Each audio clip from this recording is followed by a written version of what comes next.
As we are now in the month of May and the spring selling season is undoubtedly here, it's time to start looking at the numbers, see what the current health of the market is. We need to also look back at what happened last year compared to this year. And unfortunately, I've got to say, it's not like last year because home prices are continuing to rise, reaching new highs.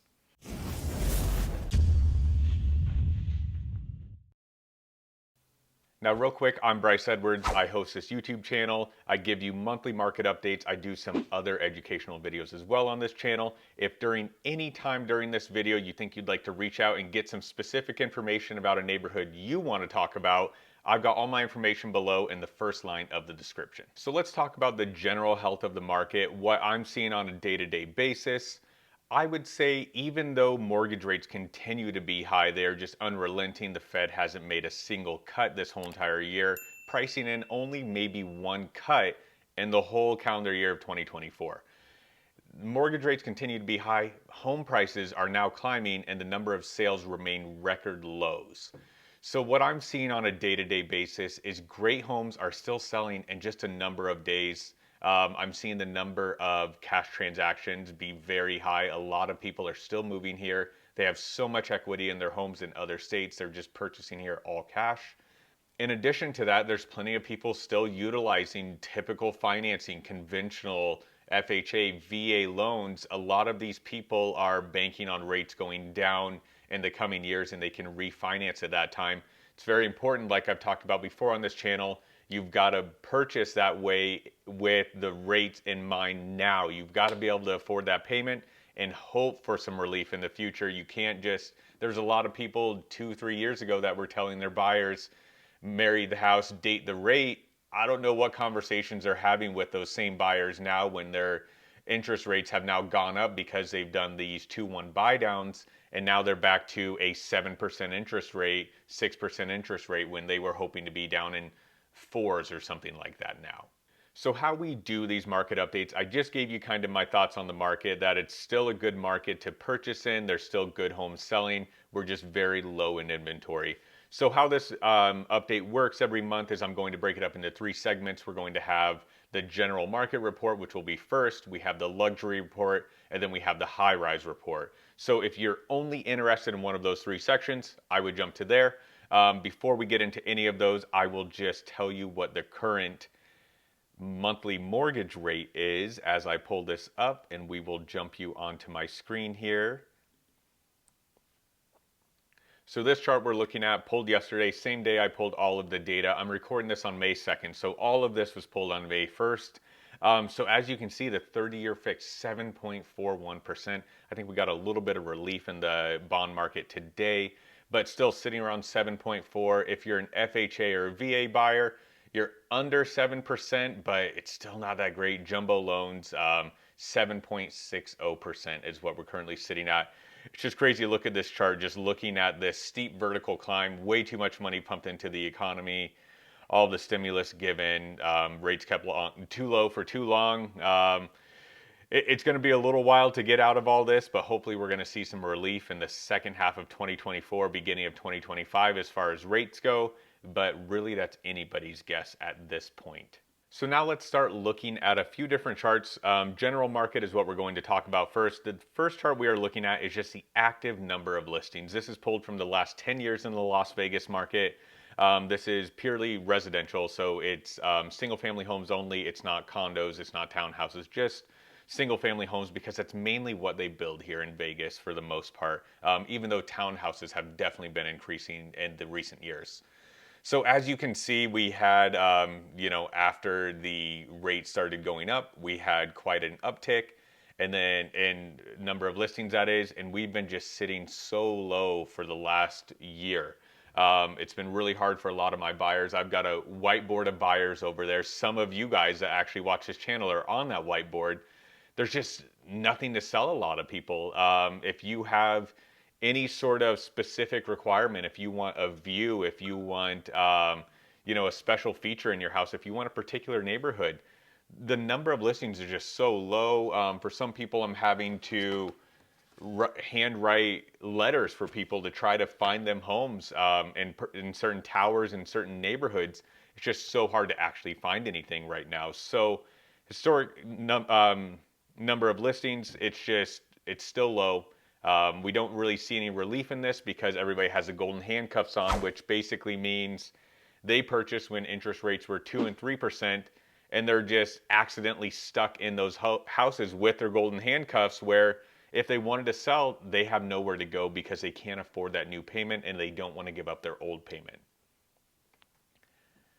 The next chart we are going to look at, and I would ignore this sharp increase here because since I pulled it on the first and there weren't any sales, yeah, it might have spiked a little bit, but basically, if you look at the average for this whole entire chart, you can see, we average somewhere around 2,500 to 3,000 sales a year, I guess is what you could, or per month, I guess is what you could really say because we're grouping this by month. And then you can see over here, it's dropped about to half almost in some of these months. So definitely, but there's been a lot of downward pressure. We've seen a little bit of spikes when it comes to these spring months, the spring buying season. But even with that, I mean, the number of buyers who can actually buy something is so low. These are people that are purchasing because they have some sort of life event where they have to move typically. So now looking at the days on market here, we're just looking at the average. You can see back in 2019 before the election, this is kind of where we were sitting. We were sitting very similar to right now, which is interesting because with interest rates as high as they are, with home prices as high as they are, it's just people are still purchasing homes that they like, and it's not really slowed down the purchasing in terms of days on market because there's just not a lot of listings, not a lot of buyers. So everything's just been brought back down, and certain numbers like this reflect that. Months of inventory, this is the best barometer in my opinion in regards to what the market health is actually sitting at. So we would like to see this number sitting between 3 and 4 for a balanced market. Anything below 3 is definitely a seller's market. Anything above 5 would be a buyer's market. So with this, you can see that it's definitely trending down in these current months. So months of inventory, there's just nothing for sale out there, and there's still a decent amount of active buyers in comparison to the amount of listings we actually have. So it's just really tough to find these buyers, anything that will actually work. We're not as desperate as we were back here. It's just when you have specific needs, very hard to find right now. And then the last one we're going to look at is the sales price average. So this is the one probably a lot of you are most interested in. You can see that we have now erased all of the deficit of the last year that we had when interest rates went so high. So all of that, price depreciation that happened in the last year or so, we've now erased all of that. We're back to new record highs as far as single family housing goes. So if you were somebody who was just waiting to see if the market was going to crash and housing pricing was going to go down, that did not happen. If anything, it's done the reverse. When interest rates go down, I don't know. It's kind of hard to predict what will exactly happen because if we get the same amount of listings coming to market at the same time, maybe we'll have price stabilization. But if we have interest rates come down and people don't list their homes right away, then we could definitely enter a space where we have rapid price appreciation, similar to what we saw after COVID. So now that we've covered the single family housing market, let's talk about the luxury market. How I define luxury here in Vegas currently is anything over $1 million. It's a little bit of a mixed bag when it comes to data because as house prices appreciate over time, we end up with more and more listings within this category of the $1 million plus. So it can really skew the numbers. I mean, 5, 6, 7 years ago, the $5 million plus price range didn't really exist. Last year, plenty of places traded over that. There were a couple of sales over $20 million. So that category didn't really exist before. Now it's becoming a little bit of a thing here in Vegas, especially in places like the Summit, Ascaya, places such as that. So that's just my little preamble, I guess, to the luxury market because you've got to take some of this information with a grain of salt. So let's first just look at the active number of listings. This is a perfect example of why it doesn't matter too much right now what we're seeing because as there's just more and more $1 million homes, it's just going to continue to go up. So you can see this really does follow appreciation more than anything. Days on market, this is sitting actually pretty low for days on market. It just goes to show the amount of buyers out there in this $1 million plus price range. People moving from high income places such as California, Washington State, they're able to take out their equity, move here, and they're able to buy those properties. Most of the people that reach out to me are sitting between 800 and 2 million, it seems, based on people that reach out on this channel. And, that's right where these people end up, is right in this category. So days on market sitting around 60 days. To me, that seems kind of low for $1 million house to be able to sell it within 60 days. Those things used to not be that liquid. That's one of the downfalls of real estate, is how illiquid it is. But as you can see, even back here, it used to be 20, 30 days to get something in the $1 million price range sold. Months of inventory, this is the best barometer for the health of the market. As you can see, we are trending back down as we're into the spring buying season. So even though interest rates have been so high, there's so many cash buyers out there that want to get tax relief here in Las Vegas. So that's what we're seeing here. Nothing like the 2 to 3 months of inventory that we were seeing back in 2021, 2022. But now you can see we're starting to trend back down. There's just not a lot of listings on there. Especially for me, I have a lot of buyers who are looking for single stories in this price range. And a single story with an excellent view, or any view at all in this price range, very hard to come by. Those places are going quick. So a lot of what we're seeing here are the homes that are probably overpriced a little bit, or they just don't have the features that are desirable right now, which means they need a price adjustment anyways to find the right buyer. Okay, historic sales by year. So this is going to be grouped by the, by the month. This is another one that doesn't really matter that much. It just shows a positive trend because appreciation is going up. So nothing really to see here other than Vegas has now become a market with a lot of $1 million plus homes. So it's a segment that a lot of people didn't really think of Vegas as before. I still get people that reach out to me and they think they can buy a great home over here in Summerlin for $400,000, and you can, but you're probably going to have to be 55 plus and maybe go to a place like Sun City Summerlin or something like that. It's no longer you can buy a huge mansion for half the price of what you can in California. So it's just a little bit of a different market. We've definitely carved our own road in terms of appreciation. And then this one I pulled up. So this is just interesting to me because, as I mentioned before, Vegas didn't used to have this luxury market. So this is 2.5 million and up, and it just shows the historic number of sales. So as you can see, another price range that's really come into play.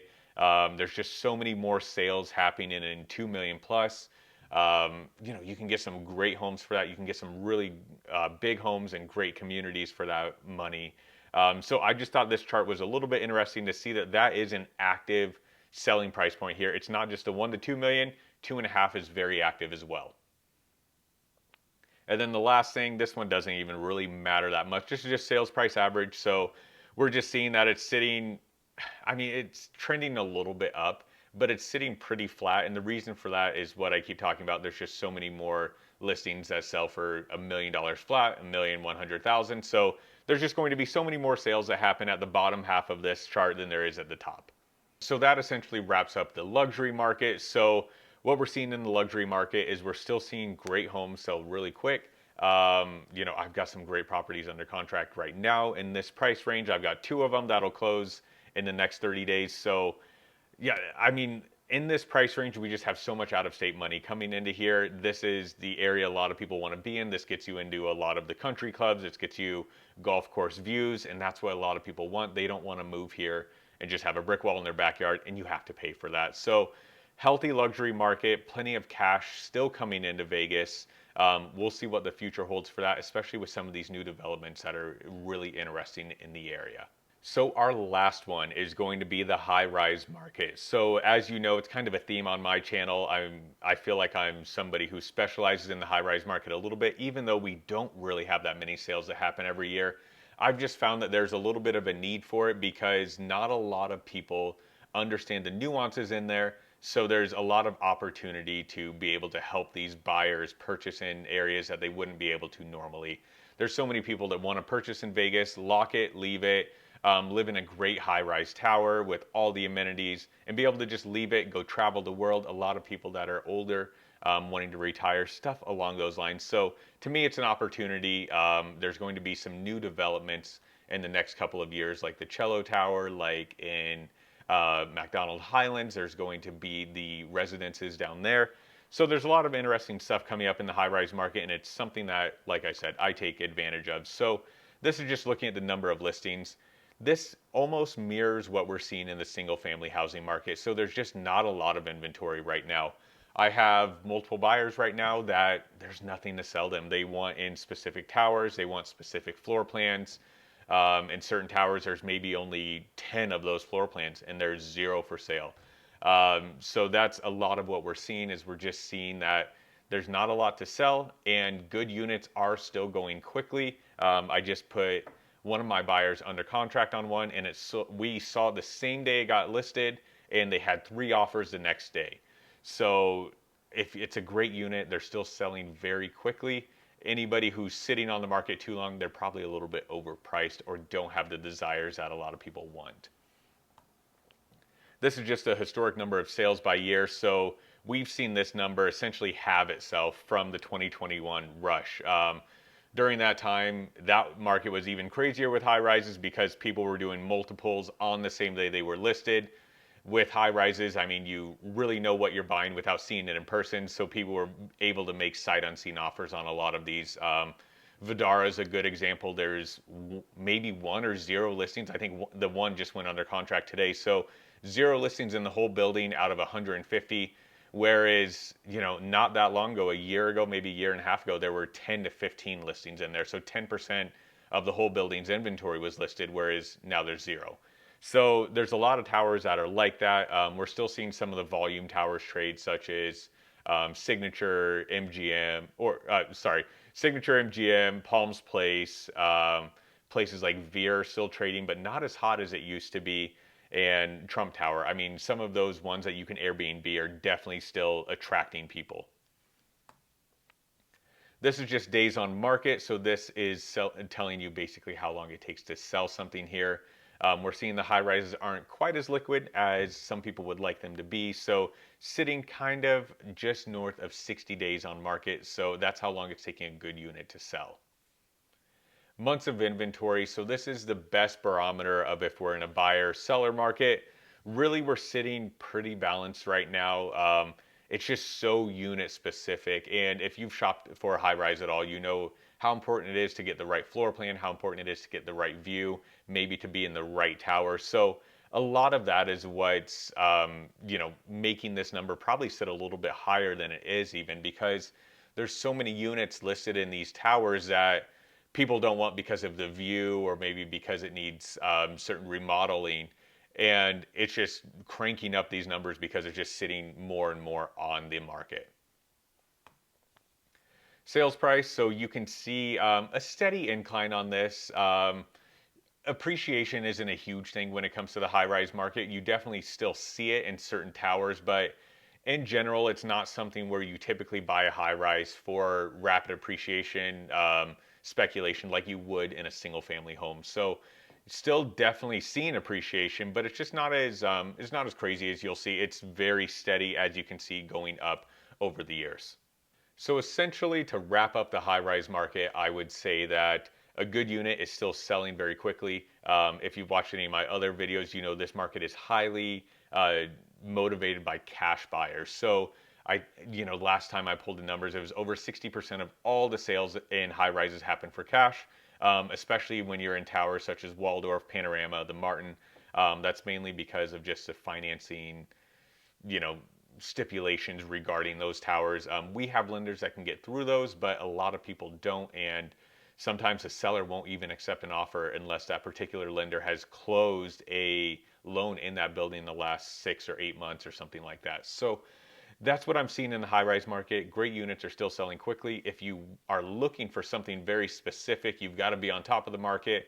You've got to, the minute it gets listed, or if you're working with somebody like me and the minute we know it's coming soon, you've got to have your ducks in a row. You've got to be ready. You've got to make an aggressive offer on great units because those still are selling very quickly. So if you've made it this far, thank you for watching all of this. I hope that you find this, I don't even know if enjoyable is the right word. I hope you at least find some value in it, maybe is a better way to put it. I know this stuff's pretty boring, but I think it's important to also know what's going on because there's so many sensationalized headlines out there. So I kind of like to just dive into the data, show what's going on, give a little bit of my own personal anecdote of what I'm feeling in the marketplace. Like I said, I have just a wall full of buyers on my whiteboard that if I could find them something they would purchase, but there's just nothing to sell them. But at the same time, I also have so many people that I've spoken with that they want to move, but they can't because maybe they're locked into a low interest rate. Maybe they think it's a bad time to buy just because of the high interest rates now. So that's something that's definitely going to be individualized. I think a lot of people we're seeing moving need to move. It's not that they want to move. So hopefully you found this valuable. I've got all my information below. If you want to discuss anything in particular with me, reach out to me below, set a meeting with me. We can jump on a call, do a Zoom like this. And if you guys have any comments, please leave them below, and I will see you in the next one.